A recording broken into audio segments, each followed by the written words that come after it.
The fluorescent lights in the pharmacy buzzed like insects trapped behind glass, casting everything in that sickly yellow hue that made even healthy people look half dead. Celine Akara pressed her palms flat against the counter and counted to 10. Then she counted to 20.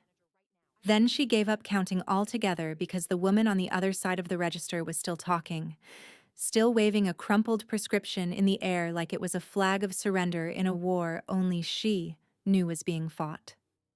"I have been waiting for 45 minutes, the woman said, her voice climbing an octave with each word. She was middle-aged, impeccably dressed in a camel-colored coat that probably cost more than Celine made in a week, her blonde hair swept up in one of those effortless arrangements that actually required tremendous effort. 45 minutes for a simple refill. This is absolutely unacceptable. Celine kept her expression neutral, the way she had trained herself to do over 6 years of working retail pharmacy in a neighborhood where the residents believed that money entitled them to a different version of reality than the one everyone else lived in. "Ma'am, as I explained, the prescription requires prior authorization from your insurance provider. I have already called them twice. They are processing the request, but it can take up to 72 hours. 72 hours? I need this medication tonight. Do you understand? Tonight. Not in 3 days. Not whenever your little system decides to cooperate. Tonight." Soline understood. She understood more than this woman could possibly imagine. She understood that the medication in question was a name-brand anti-anxiety drug that cost $412 without insurance. She understood that the prior authorization existed because the insurance company wanted to make sure a generic equivalent would not suffice. And she understood, with a clarity that came from exhaustion rather than spite, that none of this was within her power to change. "I am doing everything I can," Celine said carefully.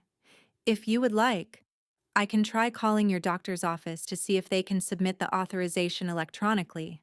That sometimes speeds up the process." The woman's eyes narrowed.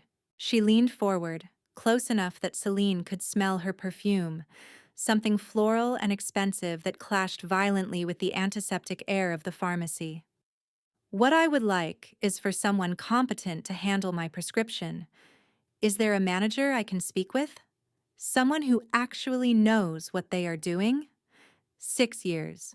6 years of standing behind this counter, of filling prescriptions with meticulous accuracy, of catching drug interactions that doctors had missed, of counseling patients through side effects and dosage changes, and the bewildering maze of insurance bureaucracy. Celine had learned to absorb these moments the way a sponge absorbs water, silently, completely, without any visible sign of saturation. "I am the pharmacist on duty," she said. "There is no one else to speak with tonight. But I assure you, I am handling your prescription correctly." The woman stared at her for a long moment, something ugly flickering behind her eyes, something that had nothing to do with prescriptions or wait times or insurance authorizations. Then she straightened up, clutched her Birkin bag to her chest, and delivered the words that would, in the strange arithmetic of fate, change everything. "Leave me alone," she snapped at Celine, loud enough that every head in the pharmacy waiting area turned. "I will take my business somewhere else. Somewhere where the staff actually looks like they belong in a professional environment." The words hung in the air like smoke from a detonation, and Celine felt them land the way she always felt them land, in her stomach first, then radiating outward to her chest, her throat, the backs of her eyes. She did not flinch. She did not cry. She had long ago learned that giving people the reaction they wanted was the same as giving them permission to keep demanding it. But something inside her cracked, a hairline fracture in the armor she had spent years building, and she knew with sudden, devastating certainty that she needed to leave this building before the crack spread any further. "I understand," Celine said, her voice so steady it frightened even her. "I hope you find the help you need. Have a good evening." She turned away from the counter, walked past her colleague Dmitri, who was watching with the helpless expression of someone who wanted to intervene but did not know how, and kept walking until the automatic exit doors parted before her like a curtain opening on a scene she had not rehearsed for. The night air hit her face like cold water. The parking lot of the strip mall stretched out before her, half empty at this hour, the asphalt gleaming with the remnants of an earlier rain. She walked without direction, her white lab coat still draped over her shoulders, her phone forgotten on the counter inside. Her feet carried her past the pharmacy, past the nail salon that had closed hours ago, past the dry cleaner with its ghostly rows of plastic-wrapped garments, until she reached the far corner of the strip mall, where a small Korean restaurant occupied the end unit. The restaurant was still open, warm light spilling from its windows onto the sidewalk like a promise. She stopped. Not because she was hungry, but because the light looked kind, and kindness was something she desperately needed, even from a window. She leaned against the brick wall beside the restaurant's entrance, tilted her head back, and closed her eyes. Just 5 minutes. 5 minutes to put herself back together, to smooth over the crack before anyone could see it, before she had to go back inside and finish the remaining 3 hours of her shift with the same composed, professional, unshakable demeanor that everyone expected from her. She did not know that the restaurant she was leaning against was not simply a restaurant. She did not know that the back rooms of this establishment served as a meeting point for one of the most powerful criminal organizations operating on the Eastern Seaboard. And she absolutely did not know that the man who had watched the entire exchange through the pharmacy's front windows, who had seen the woman in the camel coat deliver her parting shot, and then watched this black woman in a white lab coat walk out into the night with more dignity than most people managed in a lifetime, was now setting down his tea, adjusting his cufflinks, and walking quietly toward the door.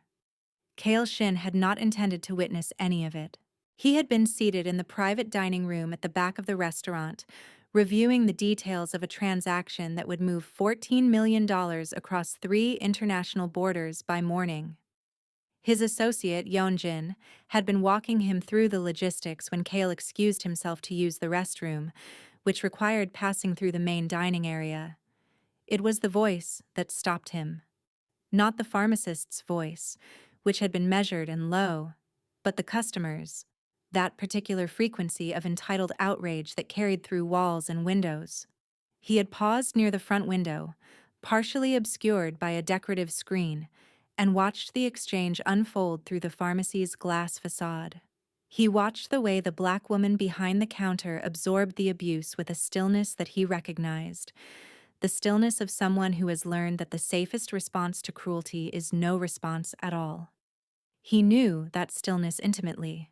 He had practiced it himself during the years when his father's fists were the primary language spoken in their household. Before he had grown strong enough and ruthless enough to ensure that no one would ever make him practice it again. The customer's voice had been sharp enough to cut glass, and the words that followed, the implication about belonging in a professional environment, had been uglier than any physical blow. Kale had watched the pharmacist absorb that too, had watched her respond with a grace that bordered on supernatural, and then had watched her walk out into the parking lot with the careful, controlled gait of someone who was holding themselves together through sheer force of will. He should have gone back to his meeting. Kale Shin did not involve himself in the small dramas of strangers. He had not built an empire that stretched from Busan to Baltimore by allowing himself to be distracted by things that did not concern him.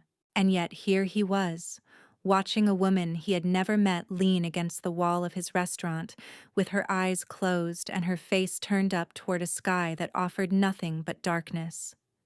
Something in the image caught him, held him in place the way a hook holds a fish, not through force but through a point of contact so small and sharp that pulling away would cause more damage than staying still. "Sir?"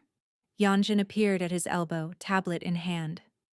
"The Macau contact is on the line. He needs confirmation within the hour." "Tell him I will call back in 15 minutes. Yeonjin's eyebrow rose by exactly 1 millimeter, which, for a man of his discipline, was the equivalent of another person's jaw dropping to the floor. In 7 years of service, Kale Shin had never delayed a call worth $14 million. Not for illness, not for threats, not for the 3 separate occasions when someone had tried to kill him between the appetizer and the main course. 15 minutes, Yeonjin. Yeonjin disappeared without another word. Kale straightened his jacket, a charcoal gray piece cut by a tailor in Seoul who served exactly 4 clients. Then he walked to the restaurant's front door and stepped out into the night. She did not hear him approach. He was skilled at moving without sound, a talent that had served him well in circumstances far more dangerous than this one. He stopped about 6 feet from where she stood, close enough to speak without raising his voice, but far enough to avoid crowding her. He had learned long ago that cornered people were unpredictable people, and this woman, despite her composure, was clearly feeling cornered by something larger than a rude customer. He stood there for a moment, saying nothing, letting her become aware of his presence at her own pace. Celine felt the presence before she opened her eyes. She opened them and found a man standing in the amber light from the restaurant window, his hands clasped loosely in front of him, his posture suggesting patience rather than impatience. He was Korean, with a face that seemed designed for shadows. High, angular cheekbones that caught the light and held it. Eyes so dark they seemed to absorb the glow from the restaurant windows rather than reflect it. He was dressed in a way that whispered money rather than shouting it, everything understated, everything carrying the quiet confidence of someone who never needed to prove anything to anyone. "The woman was wrong," he said, and his voice was the calm of something vast and still, something that could pull you under without a single disturbance on the surface. "You handled that with more restraint than she deserved." "You saw that?" she asked, and she hated the way her voice sounded, small and raw, stripped of the professional armor she wore like a second skin. "I saw enough. It is not the first time, it will not be the last, but thank you for saying something. Most people just look the other way." "Most people are cowards," Kale said. "You look like you could use some tea.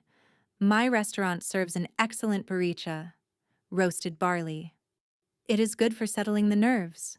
She stared at him, her mind running through the standard risk assessment that every woman performed instinctively when a strange man approached her alone at night. But there was something in the way he kept his distance, something in the deliberate openness of his posture that told her he had thought about all of this too, that he had left her a clear path to decline without making her feel trapped. "I need to get back to work," she said. "My shift does not end until 1. "Then take 5 minutes. 5 minutes and a cup of tea. The question is whether you will survive the rest of your shift without it."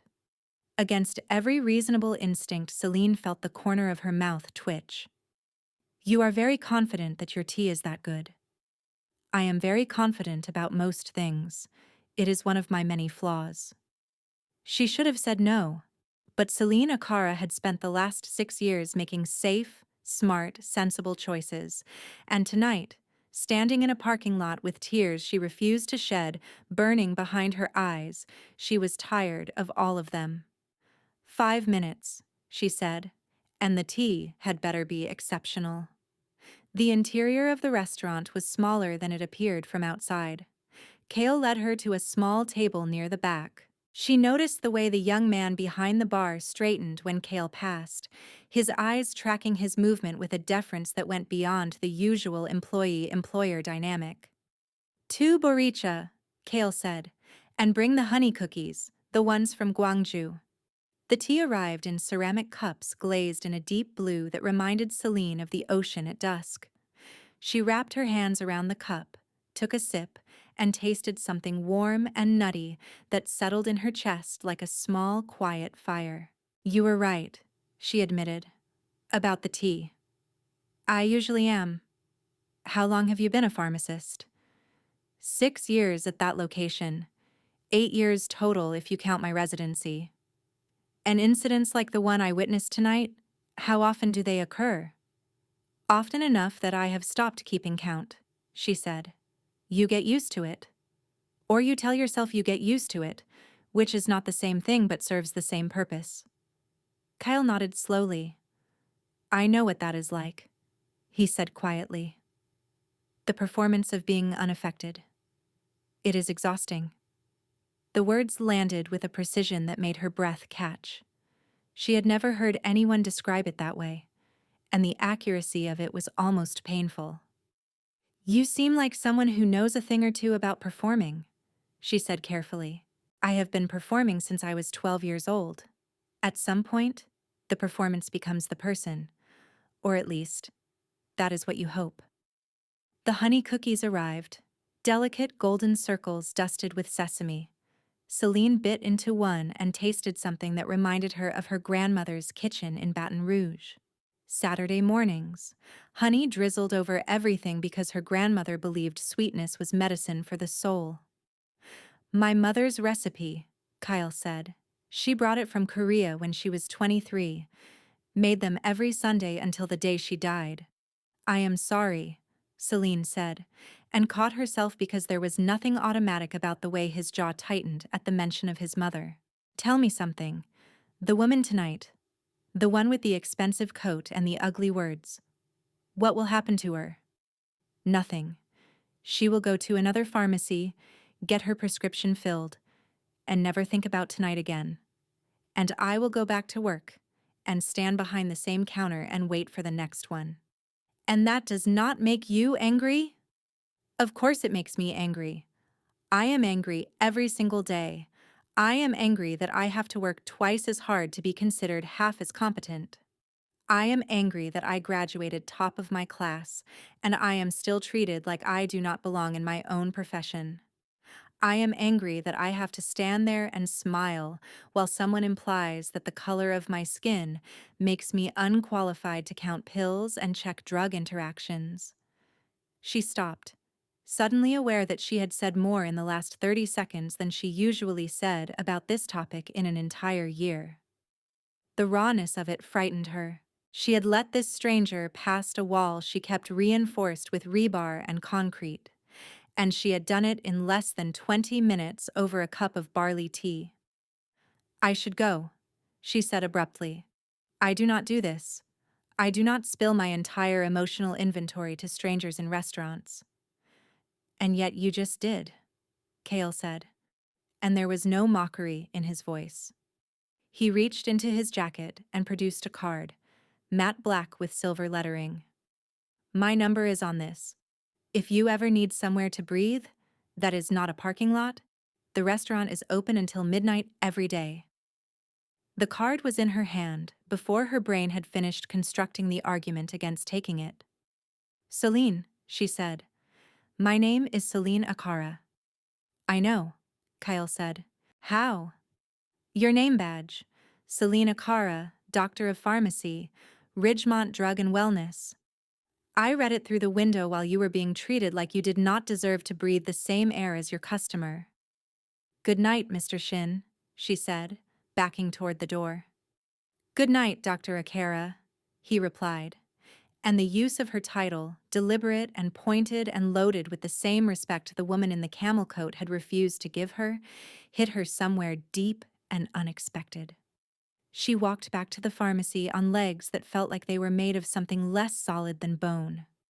Behind her, in the warm light of the restaurant, Yeonjin appeared at Kyle's side. The Macau contact is no longer willing to hold, Yeonjin said. He says if you do not confirm in 10 minutes, the deal is dead.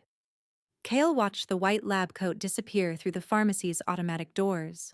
Then he turned to Yeonjin with an expression his associate had never seen before. Let it die, Kale said. Sir, that is 14 million. I am aware of the number, Yeonjin. Yeonjin paused, recalibrating. Something had changed in the last 20 minutes, and he could feel it without understanding it. Find out everything you can about Selena Kara, Kale said. Where she lives, where she studied, who she is. And Yeonjin, be discreet. She is not a target. She is something else, entirely. He walked back into the private dining room, leaving Yeonjin standing alone, trying to calculate the exact moment his employer had lost his mind. 5 days passed, and Celine told no one. Not her colleague Dmitri, not her younger sister Odessa, who called every Sunday from Houston and could detect emotional disturbance in Celine's voice, the way a seismograph detected tremors in the earth. Not her cat, Pharaoh, who was an excellent listener but a terrible secret keeper, and who would have judged her mercilessly if he had possessed the cognitive capacity to understand that his owner had accepted tea from a stranger in a dark restaurant and enjoyed it. She went to work. She came home. She filled prescriptions and counseled patients and smiled at people who did not always smile back. She watched documentaries about ocean life until she fell asleep on the couch. Not because she loved the ocean, but because the narration was soothing and the fish did not ask anything of her. The card sat on her nightstand, matte black with silver lettering. She picked it up 14 times in 5 days. She knew because she counted. It was the way he had called her Dr. Akara. That was the thing she kept returning to. In 6 years at Ridgemont Drug and Wellness, not a single customer had ever used her title. Not one. A stranger had given her something in 30 seconds that 6 years of professional life had never provided. On the 6th day, the flowers arrived. White peonies in a glass vase, sitting on the pharmacy counter next to the hand sanitizer dispenser. No card, no note. Dmitri was staring at them like he had discovered unexploded ordnance. Delivery guy would not say who sent them, just said they were for Dr. Akara. He emphasized the title with raised eyebrows. That night, alone in her apartment with Pharaoh curled in her lap and the peonies glowing on her kitchen counter, Celine dialed the number. The phone rang 3 times, and then his voice, filling the space between her ear and the phone like something liquid and warm. Celine. Not a question. Just her name, spoken with the quiet certainty of someone who had been expecting this call. Inevitably. The way tides expected the moon. The peonies were unnecessary, she said, and yet you called. I called because I want to understand something. What do you actually want, Kale? I want to offer you something, but not over the phone. Can you meet me at the restaurant tomorrow evening? 8 o'clock. 8 o'clock, she said. And I am ordering food this time, not just tea. She arrived at 7:53 because she was constitutionally incapable of being late and emotionally unwilling to be early, which left her standing on the sidewalk for exactly 7 minutes, pretending to check her phone while her reflection in the dark window showed a woman who had changed outfits 4 times before leaving her apartment. Yeonjin led her through the main dining area, past a door half hidden behind a decorative folding screen, and into a small, windowless private dining room lit by recessed amber fixtures. Kale was standing when she entered. He was dressed in black tonight, a fitted turtleneck under a structured jacket, and the effect was of a man who had distilled himself to essentials. The food arrived in stages. Japchae glistening with sesame oil, galbi marinated until the meat fell from the bone, kimchi jjigae that sent fragrant steam curling toward the ceiling, and banchan, small dishes of pickled radish and seasoned spinach and fermented soybeans that Celine had never tasted before and immediately wanted to eat every day for the rest of her life. They ate, and they talked, and he asked specific, informed questions about the pharmaceutical industry that revealed he had either done research or possessed an unusual understanding of her world. He asked about drug pricing and patent manipulation and the role of independent pharmacies in underserved communities, and Celine found herself answering with an enthusiasm she rarely displayed outside of professional conferences. "You know a great deal about this," she said, "for someone who runs a restaurant." "Among other things," he said, and this time she did not let it pass. "You said that before. I let it go because I was tired and you had given me very good tea. But I am not tired now. What are the other things? I run several businesses, he said carefully. Import, export, real estate. The restaurant is genuine. The rest of my work operates in spaces that are not always visible to the public, not always legal, and not always safe. You are telling me you are a criminal. I am telling you that the world is more complicated than the categories we use to describe it. And I am telling you because I want you to make your next decision with open eyes. He produced a folder and placed it between them. Inside was a job offer for a consulting pharmacist and healthcare advisor, managing medication protocols, and overseeing a clinic in a neighborhood called Dunmore Heights. The salary was more than 3 times what she earned at Ridgemont. Private wellness organization, she said flatly.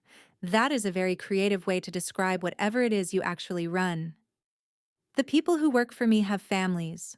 Those families need healthcare. The communities we operate in are underserved and systematically excluded from the systems that are supposed to protect them. I am not asking you to do anything illegal, Celine. I am asking you to take care of people who have no one else to take care of them. Why me? You could hire anyone. Because I do not need someone who already lives in my world. I need someone whose judgment is not warped by proximity to the things I do. Someone who will tell me the truth when everyone around me is paid to tell me what I want to hear. He paused. And because you are the first person in a very long time who has made me want to be something other than what I am. I need time, she said, to think, to research. Take whatever time you need.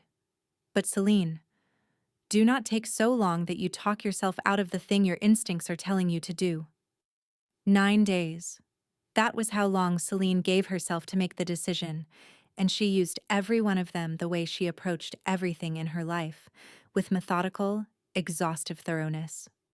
She researched Cale Shin and found almost nothing: a man-shaped hole in the public record, a few business entities registered in Delaware, the state where corporations went to be anonymous, a restaurant with modest reviews that praised the food without mentioning the owner, no social media, no photographs, no traces of the kind that ordinary people left, scattered across the internet like breadcrumbs.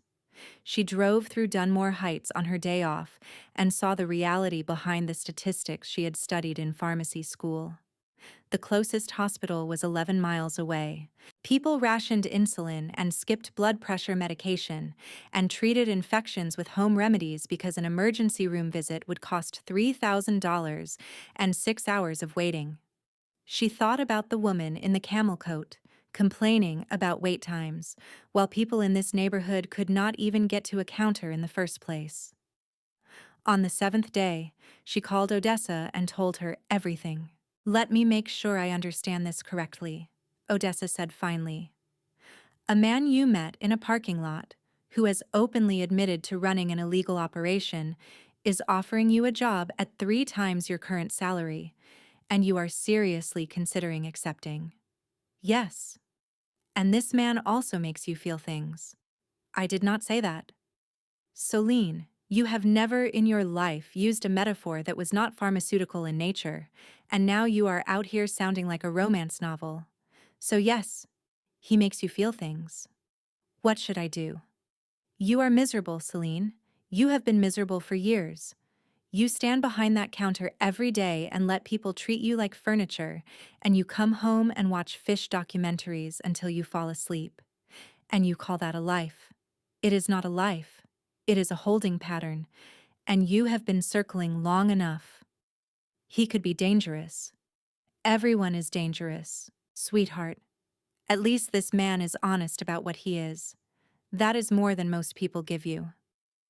On the 9th day, Celine walked into the restaurant and found Cale in the private dining room with a laptop and a cup of tea. "I have conditions," she said, without preamble. "Name them." "First, I maintain my license. Everything I do in that clinic meets the standards of the State Board of Pharmacy. Second, I do not lie to patients. If someone needs a hospital, I send them to the hospital. Third, whatever this is between us stays separate from the work. I will not be the woman who compromised her career because a man with beautiful eyes and good tea made her forget her priorities. Kyle stood, walked around the table, and extended his hand. Agreed. All three conditions, without reservation. She took his hand, and the contact sent something through her that she felt in her teeth. "Welcome aboard, Dr. Akara," he said, and the way he said her title made her feel like she was standing on solid ground for the first time in years. "I am not trusting you," she said. "I am trusting myself. You just happen to be standing in the direction I have decided to walk." Behind her, Kale Shin stood in the doorway, watching the space where she had been, and felt something he had not felt since before his mother died. Since before his father's violence had calcified his heart into something useful and terrible. He felt hope. And he knew, with the instinct that had kept him alive through 15 years of a life that consumed most people who attempted it, that this woman was going to change everything. The clinic was not what she expected. Instead of the windowless concrete box she had imagined, Yeonjin drove her to a converted brownstone in the heart of Dunmore Heights, on a quiet street lined with oak trees shedding their leaves in the early autumn chill. Inside were 3 examination rooms with proper diagnostic tools, a dispensary with climate-controlled storage, a waiting room with a children's corner stocked with books in 4 languages, and an office with a window overlooking a courtyard planted with chrysanthemums in terracotta pots. "Impressed?" Kale's voice came from the doorway. "How long has this been here?" 3 years. We started with 1 room and a folding table. But the need was there, and I had the resources to meet it. Her first patient was Cornelius, 71 years old, managing his type 2 diabetes with expired medication purchased from a neighbor and dietary advice from a magazine printed in 2009. Celine spent 45 minutes with him. When he left, he shook her hand with both of his and said, "Nobody has ever spent that much time with me about my health. Not once. Not in 71 years." The rest of the day brought a young mother named Farah with a toddler who had an ear infection and no insurance, a teenager named Kwan with a sprained wrist his grandmother had been wrapping with a scarf for 3 days, a woman named Gretchen who had been cutting her blood pressure pills in half since March because the full prescription cost more than she could afford. Each patient told the same story in different words: no access, no insurance, no options. The system had failed them so comprehensively that they had stopped expecting it to work, had built their lives around its absence the way a river builds its course around a boulder. Sitting across from Gretchen, watching this woman explain with heartbreaking matter-of-factness that she had chosen between her medication and her electricity bill, and the electricity had won because you could survive high blood pressure, but you could not survive a Michigan winter without heat.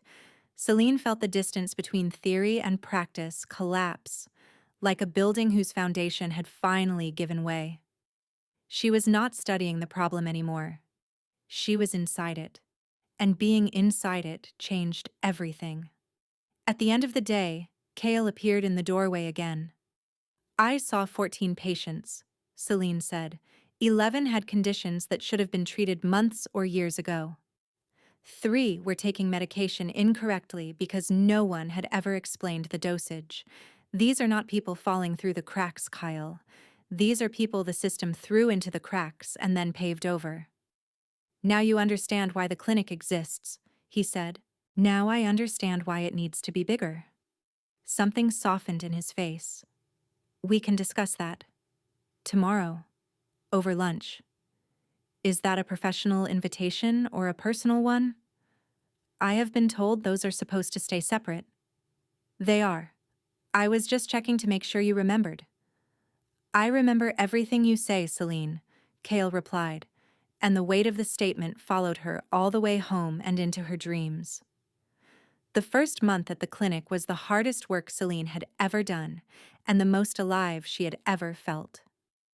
She built systems, established relationships with 3 pharmaceutical wholesalers, and learned the neighborhood. The bodega on the corner was run by a Haitian family whose matriarch, Rosaline, knew more about the health status of every person on the block than any electronic medical record could capture. The community garden 3 streets over was maintained by elderly Korean women who grew medicinal herbs alongside their vegetables. And she learned kale. Not all at once, but in small, accumulating details. He arrived at the restaurant every morning at 6 and spent the first hour cooking. Simple dishes his mother had taught him. One morning, she followed the scent of sesame oil through the vents and found him standing at a stove in an apron, making juke, a rice porridge that he offered to share without looking up from the pot. They started having breakfast together. It simply happened, the way dawn happens, gradually and then all at once. The lunches followed. The evening conversations followed those. He told her about Seoul, about the apartment complex where he had grown up, 12 floors of concrete and desperation. About his mother, Mirai, who had taught elementary school and made honey cookies and sung trot songs while doing the laundry, and who had died when Kale was 14, her heart simply stopping one afternoon, as if it had decided it had absorbed enough. She told him about her father, who had left when she was 4, about her grandmother, Maud, who had raised her in Odessa in Baton Rouge with iron discipline and boundless love, and who had died during Celine's 3rd year of pharmacy school. "That is what you are doing, you know," Kale said one evening, the remnants of takeout between them. "You are not just building a career, you are building proof. Proof that you belong." "And what are you building?" she asked quietly. "The same thing, just with different materials." She noticed things. The way he touched the small of her back when they walked through doorways. A gesture so light she might have imagined it if not for the way her skin burned where his fingers had been. The way his eyes followed her across the room during patient consultations, not with surveillance but with something softer, something that looked like the way Cornelius looked at the chrysanthemums in the courtyard, as if he could not quite believe something that beautiful had decided to grow in a place like this. The way he said her name, 2 syllables that somehow contained more warmth when they came from his mouth than they had ever contained when spoken by anyone else.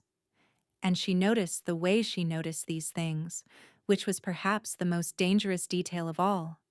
She was cataloging him the way she cataloged medications, noting dosages and interactions and contraindications, building a mental profile that grew more detailed with each passing day. She knew the sound of his laugh, which was rare and therefore precious, a low, warm sound that seemed to surprise him every time it escaped.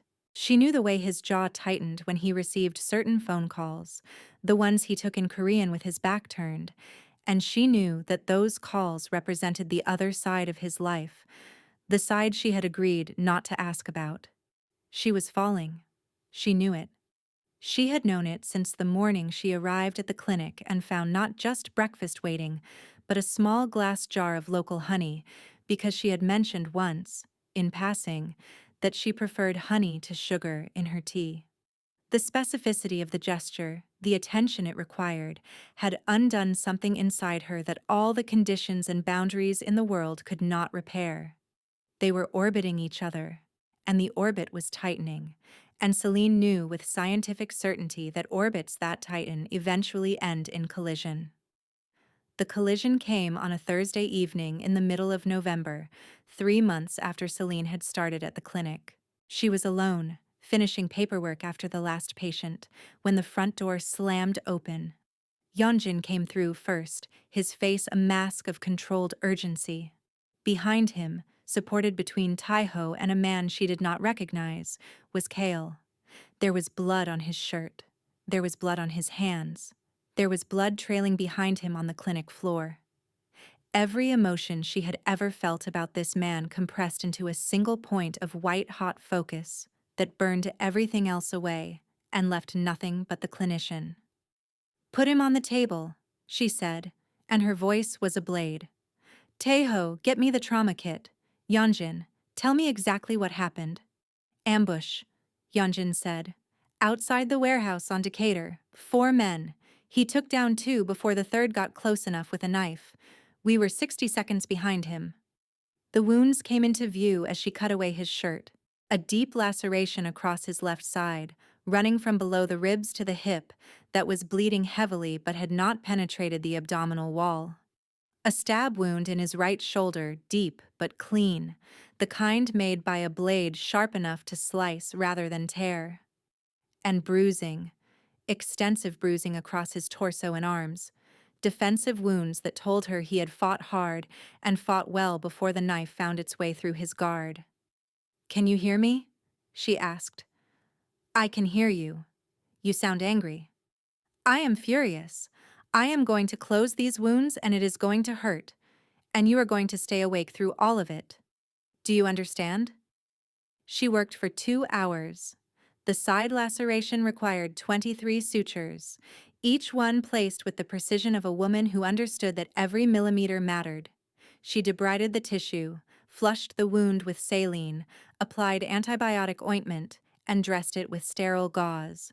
The shoulder wound was deeper, and for several agonizing minutes, she considered whether it required surgical intervention. She probed carefully, feeling for damage to the rotator cuff, the brachial plexus, the network of tendons and nerves that separated a functional shoulder from a useless one. The blade had missed the major structures by centimeters. "You are lucky," she said, suturing with smaller, more precise stitches. "Another 2 centimeters to the left and you would have lost the use of this arm."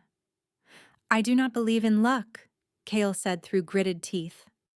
He had refused the local anesthetic she offered, not out of machismo, but because he wanted to stay fully alert, fully in control of his faculties, even as his body screamed at him to surrender to the pain. "Then believe in anatomy, because your anatomy is the only reason you are not on your way to an operating room right now." When she was finished, when the wounds were closed and the antibiotics administered and the pain medication beginning to soften the rigid lines of his face, Celine stripped off her gloves, washed her hands at the sink, and stood at the window staring out at the courtyard where the chrysanthemums had died back for the winter, leaving nothing but bare stems and dark soil.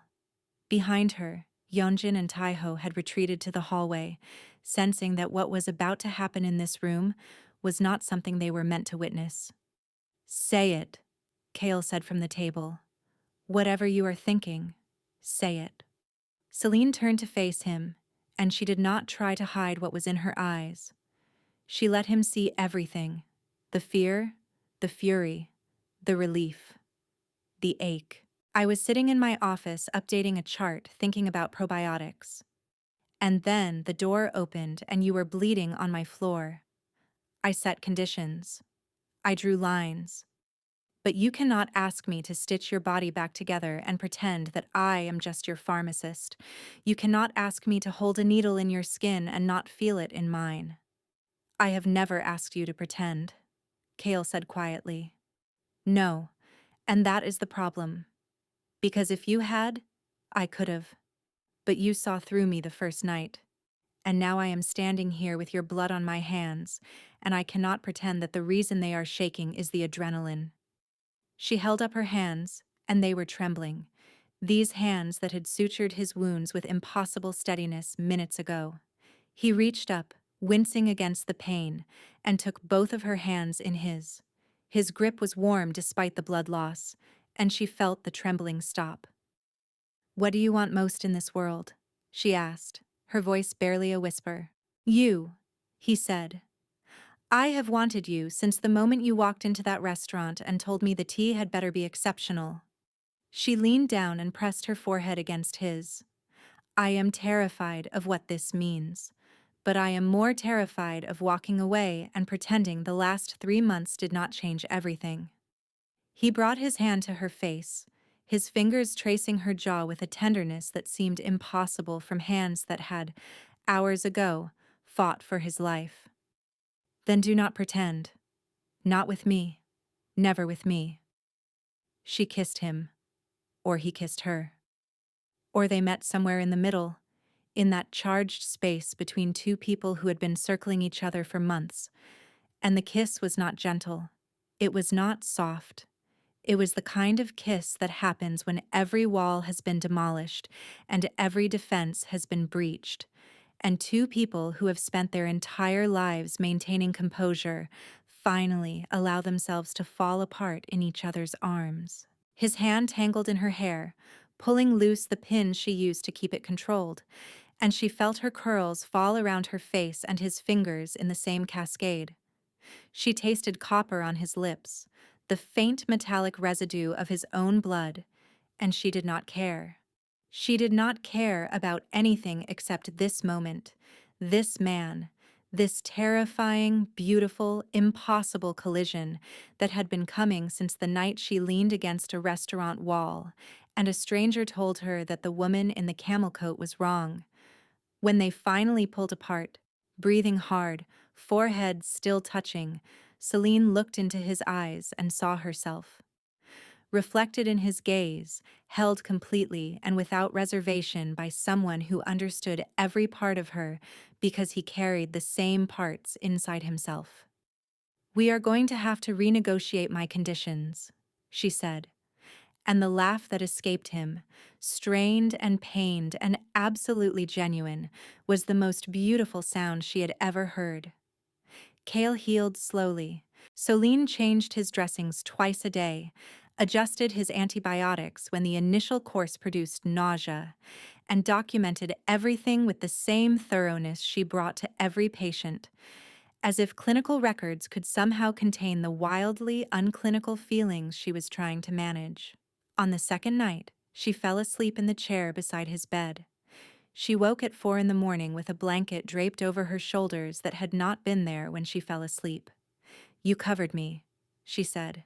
"You were cold. You have a stab wound in your shoulder. You should not be moving your arms. And you should not be sleeping in chairs." He patted the edge of the bed. "Come here." She sat on the edge, keeping her feet on the floor. "Tell me something," she said. "Something true. Something you have never told anyone else." "When my mother died, I did not cry. I was 14 years old and I stood at her funeral and I did not shed a single tear. And everyone said I was strong. My father said I was strong. His associates said I was strong. They said I was ready, that I had the makings of a leader, that my composure was proof I could handle anything." He paused, and his voice dropped to something barely above a whisper. "But I was not strong, Celine. I was terrified. I was so terrified that my body shut down every emotion it had, locked them away in a room I could not access, and threw away the key.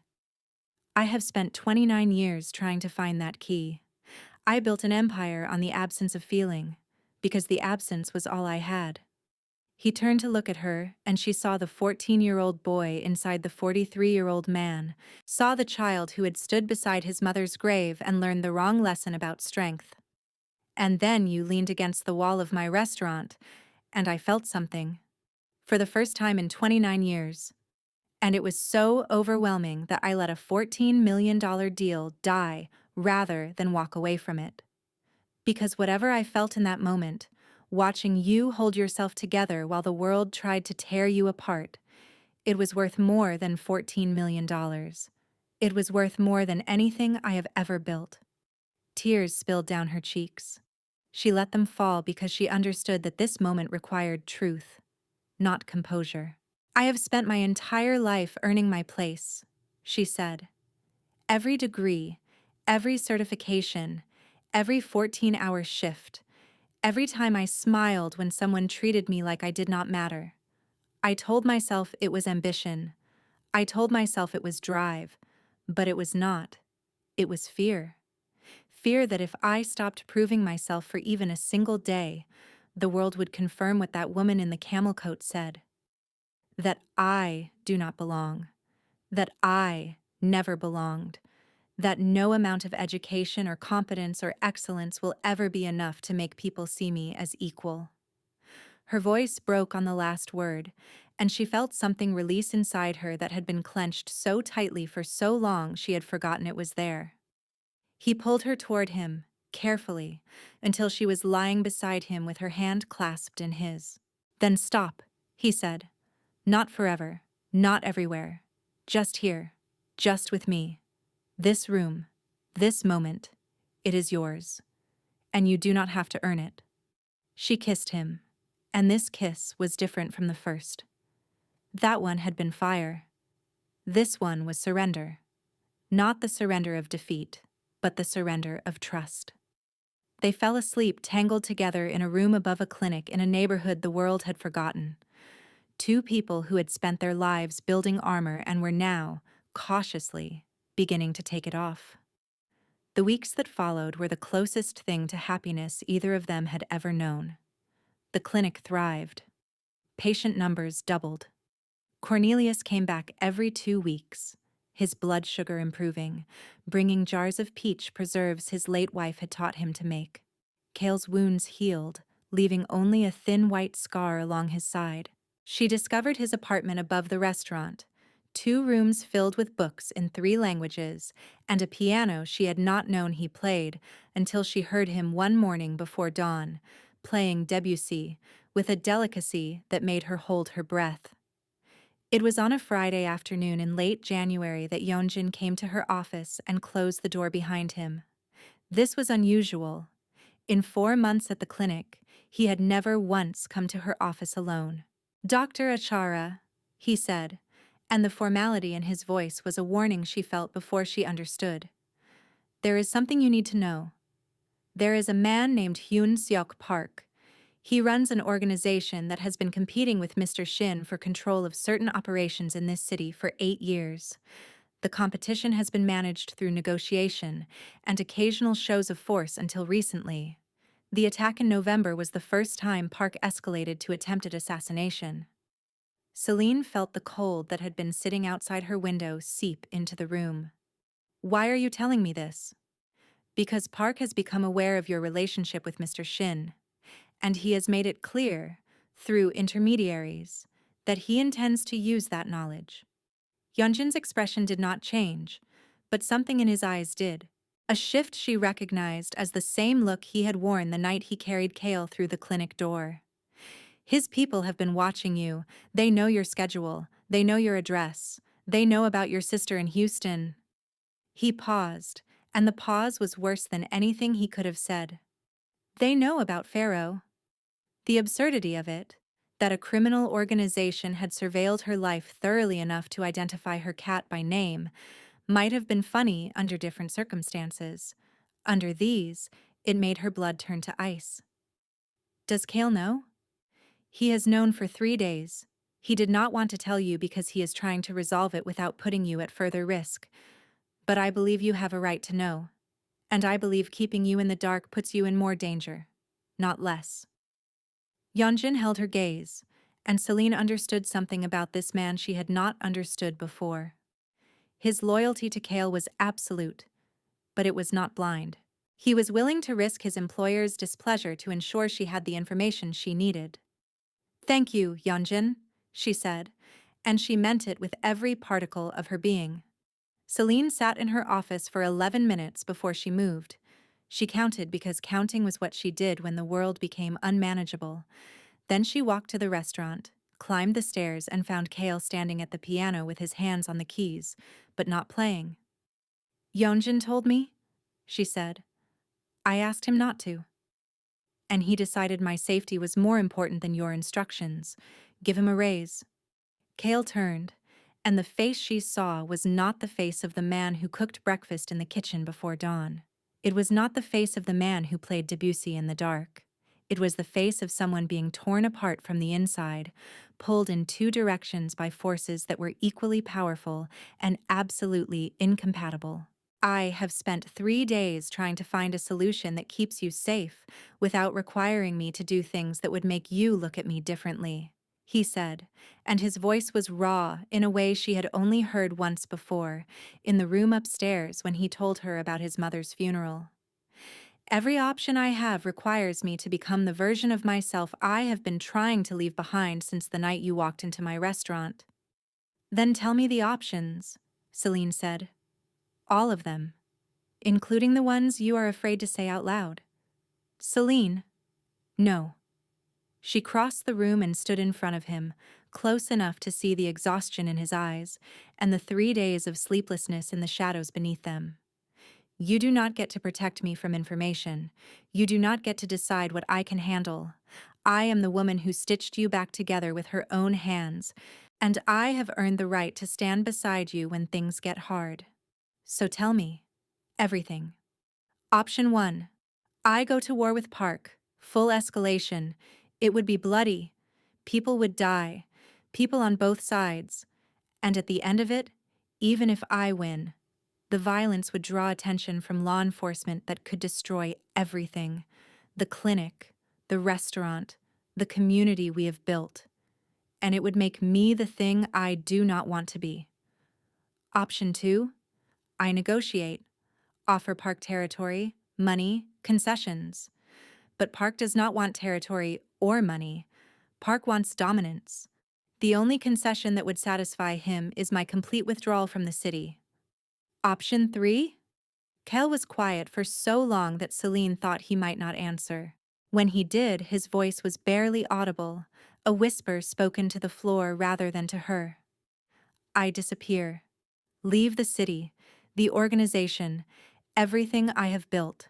Start over somewhere Park cannot find me. It is the only option that does not require blood or surrender. And me? What happens to me in option 3? He looked up, and she saw it then. The thing he had been holding back for 3 days. The thing that had put those shadows under his eyes and turned him into a man standing at a piano he could not bring himself to play. It was not fear of Park. It was fear of this exact moment. The moment when he had to look at the woman he loved and tell her that the life he had built was a cage, and the only way to open the door was to burn it down. You would have to choose, he said, between your life here, your career, your sister, everything you know, and me. And I have no right to ask you to make that choice. I have no right to ask you to give up everything you have worked for because a man who fell in love with you brought danger to your door. Celine felt the words land the way his words always landed, in the deepest part of her, in the place where all the performances ended and the truth began. And then, something else rose inside her. Something she had felt once before, standing in a parking lot with tears burning behind her eyes, the night the woman in the camel coat told her she did not belong, the crack in her armor. But this time, instead of trying to seal it, she let it open. You are not asking me to give up everything, she said. You are asking me whether the life I have is the life I want. And the answer to that question is one I have known since the night you handed me a cup of barley tea and called me Dr. Akara. The life I have is a life I built out of necessity, Celine continued. It has kept me safe. It has kept me sane. But it has not made me happy, Kale. Not once in 6 years has standing behind that counter made me feel the way I feel when I am standing in that clinic, taking care of people who actually need me. He reached for her hands, and she felt the tremor in his fingers. I told you once that I did not sign up for easy. I signed up for the right thing. And you, Kale Shin, despite everything, despite every rational argument against it, are the right thing. Celine, he said, and her name in his mouth was a prayer, a plea, a promise. This is not a decision you can take back. If we leave, we leave. There is no returning to what was before. I would be leaving the counter, she corrected him gently. I would not be leaving the work. Wherever we go, there will be people who need a pharmacist who gives a damn. The title follows me, Kale. It is not attached to a building. It is attached to me. He closed his eyes, and she watched the tension leave his body in stages. I have money, he said quietly. Set aside. Untraceable. We could go somewhere warm, somewhere with a coast. You were that confident I would say yes? No, Kale said, opening his eyes, and the look in them was so completely stripped of every mask and every defense that she felt her breath leave her body. I was that hopeful. There is a difference. She leaned forward and kissed him, and this kiss was different from the others. The first had been fire. The second had been surrender. This one was a decision. Two people choosing each other with full knowledge of the cost, full awareness of the risk, and full acceptance that the most dangerous thing in the world was not a man named Park or an organization built on violence. The most dangerous thing in the world was love that required you to become the truest version of yourself, because that version had no armor, no performance, and no defense against the possibility that it might not be enough. But Celine had spent her whole life being told she was not enough, and she had spent her whole life proving them wrong, and she was not about to stop now. We need to tell Yeonjin and Taiho, and I need to set up a transition plan for the patients. Cornelius alone has a medication regimen that requires careful handoff, and I need to call Odessa. She is going to have very strong opinions about this. And Kale. She took his face in her hands. Wherever we go, whatever we build, I have one condition. Only one? You play the piano every morning. You cook juk in the kitchen. You make honey cookies on Sundays from your mother's recipe. You do the things that make you human. You let yourself be the man she raised you to be before your father turned you into something else. Her thumb traced the scar on his jaw. That man is the one I fell in love with, and I do not intend to lose him. Kale turned his face into her palm and pressed his lips to the center of it, and when he looked at her again, she saw something in his eyes she had never seen in anyone's eyes in her entire life. She saw home, not a place, not a building, not a home as a person. Home as the moment you stop running and start arriving. Home as the quiet, revolutionary act of being seen by someone who does not look away. Deal, he said, and Selena Cara, who had spent 6 years behind a pharmacy counter being told she did not belong, who had walked into a parking lot and leaned against the wrong wall and been offered a cup of tea by a man who recognized her before she recognized herself, who had crossed every line she had drawn and fallen in love with someone who was, by every conventional measure, the worst possible choice she could make, smiled. Not a performance. Not the composed, professional expression she had worn like armor for as long as she could remember. A real smile. Unguarded. Unearned. Unafraid. The kind of smile that happens when you finally, after a very long time, stop performing and begin.